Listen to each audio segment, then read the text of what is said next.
ትናንትና ልጅቷ ሚዲያ ላይ ቀርባ ላይፍ ላይ ያለውን ነገር እውነታውን ተናግራለች። የምኖረው አዲስ አበባ። ልጅቷን ወንድማችን ፏድ በአካል አግኝቷታል። እስኪ ያለችውን ነገር ሰምተን እንምጣ።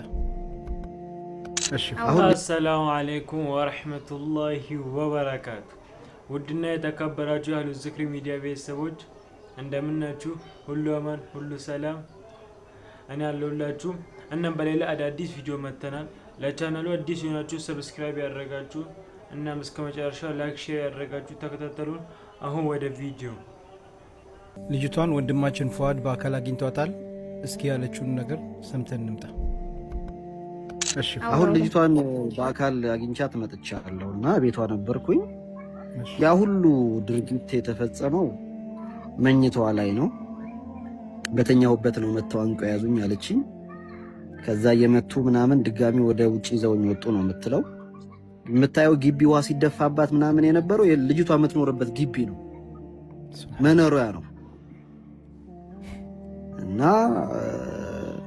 አንዷ ስለት ፍለጋ ትሄዳለች፣ አንዷ መጥረቢያ ታነሳለች፣ አንዷ ተይ ትላታለች።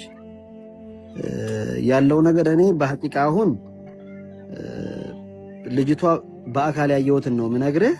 የስነ ልቦና ችግር ደርሶባታል። የስነ ልቦና ሐኪሞች ሊያገኙት ይገባል። በጣም ሳይኮሎጂካሊ የምርን የተጎዳችው የሚገባውን ሰው ሁሉ ነው የምትጠራጠረው፣ አጠገቧ እንኳን ያለውን ጭምር ማለት ነው። እሺ እኔ ባይኔ ያየሁትን ነው የምነግርህና ቅንደቀኝ ገና የዘጠነኛ ክፍል ተማሪ ናት።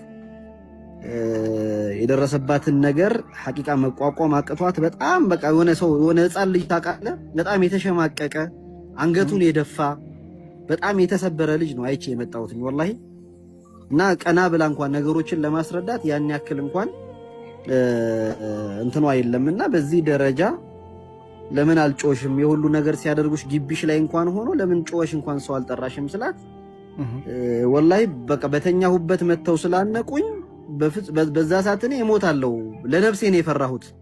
እኔ ያለውን ነገር ብቀበል ይሻላል ብዬ ድንጋጤም ላይ ስለነበርኩ ከመኝታዬ ላይ አንስተው ስለሆነ ያን ነገር ያደረጉት የሚል ነገር ነው የሰጠችውና በጣም የስነ ልቦና ድጋፍ ነው የሚያስፈልጋት እቺ ልጅ።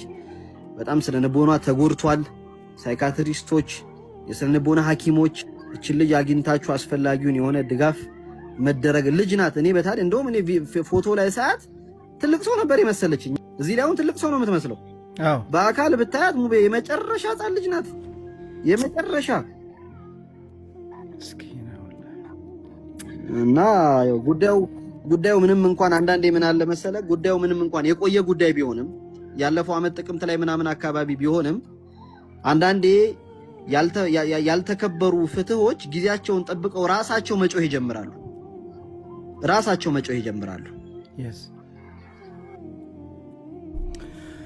እንግዲህ እንደሰማችሁት ነው። እቺ ልጅ እንግዲህ ፍትህ ታገኛለች ብለን ተስፋ እናደርጋለን። እነዚህ እንግዲህ የምትመለከቱት ሶስቱ ልጆች ናቸው። በዚች ልጅ ላይ እንደዚህ ጉዳት ያደረሱባት አግባቢውን ቅጣት ያገኛሉ ብለን ተስፋ እናደርጋለን። ቪዲዮን ሼር አድርጉት። ትናንትና ልጅቷ ሚዲያ ላይ ቀርባ ላይፍ ላይ ያለውን ነገር እውነታውን ተናግራለች። የምኖረው አዲስ አበባ ወረዳ 04 ዓለም ባንክ አካባቢ ነው። ያው ጥቃቱ የደረሰብኝ በዛ ሰዓት በቤት ውስጥ ነው እና ሶስት ሆነው መጥተው ነው ጥቃቱን ያደረሱብኝ። በሰዓቱ በህግ ተይዞ ነበር። የሆኑ ነገር ሆኗል። ታስረውም ነበረ። ያው በቻልነው አቅም አሳሰረናቸዋል።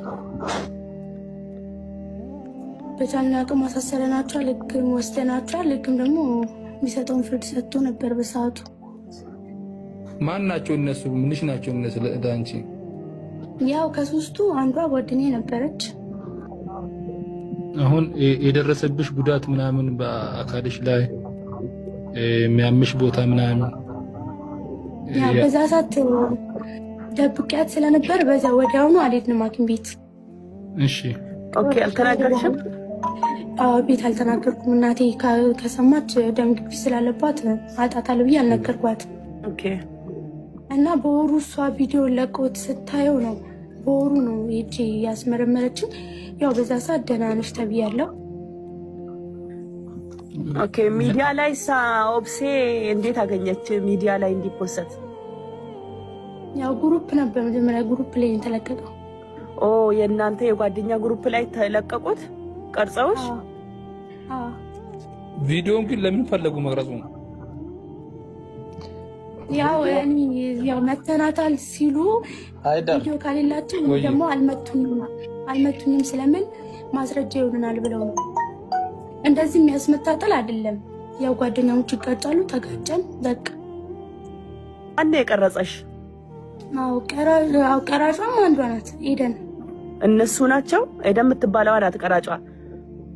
ያቺ ስትመታሽ የነበረችው አስቆማ ፍርዶስና ሀኒ ናቸው ሁለቱ። ኦኬ አንቺ ከማን ጋር ነው የተጣላሽው? እኔ ከሀኒ ጋር የተጣላሁት። ኦኬ ምንድነው ግን የጸባችሁ መንስኤ? ያ በቃ በጓደኞችሽ እንዲህ ብለሽኛል እንዲህ ብለሽ አሉ ባሉሽ ነው የተጣላ ነው። ኦኬ ከዛ በቃ ተኮራረፍን። ያው ይሄ ሁሉ ነገር የሚያደርስ ነገር አይደለም።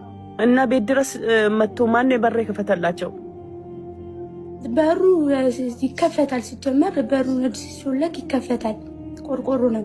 ማዘር አልነበሩም ቤት? ማንም አልነበረም ቤት። ማዘርም አልነበረችም። እንጀራ ልጋገር የሰው ቤት ሄዳ ነበረ። ጎረቤት ደግሞ ስራ ሄደው ነበር። እኔ ደግሞ ተኝቼ ነበር። አኒ ደግሞ ቤታችን ስለምትመጣ ጓደኛዬ ስለሆነች በር እንዴት እንደሚከፈት እንዴት እንደሚዘጋ ታውቃለች። ኦኬ ለዛሬ ያዝናቸው ቪዲዮን ይመስሉ ነበረ። በሌላ ቪዲዮ እስክንመለስ ወሰላሙ አለይኩም ወራህመቱላሂ ወበረካቱ።